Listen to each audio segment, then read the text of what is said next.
Les amis, nous te supplions, le direct que tu as prévu aujourd'hui pour révéler l'identité du futur président de la République de Côte d'Ivoire, sortant des prochaines élections, nous te demandons pardon.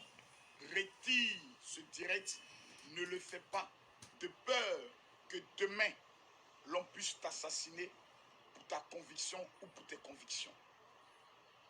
J'ai analysé, j'ai réfléchi, j'ai des enfants, j'ai traversé, continue de traverser une période très difficile,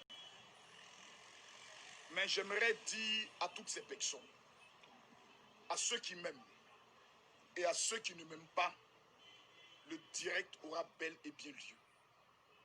À quoi ça sert d'avoir des vérités dans sa bouche et ne pas les dire? À quoi ça sert de voir des choses et de se taire? Je pense que la plus grande lâcheté est de voir la vraie vérité et de se taire.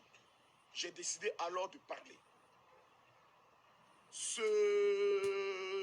midi, 12h GMT, 14h est de Paris, je convoque tous les militants du PDCI. Je convoque tous les militants du FPI. Je convoque tous les militants du RHDP. Je convoque tous les militants même du PIT. Je convoque tous les militants des partis politiques dont les militants ne peuvent pas remplir une cabine téléphonique. Tous vous êtes convoqués. Trop, c'est trop. Nous sommes, on peut le dire maintenant, à 3 mois du destin des Ivoiriens, du destin de la Côte d'Ivoire. Dois-je me taire ou dois-je parler? J'ai décidé de parler. Certains me disent, tout le monde peut parler, mais sauf toi.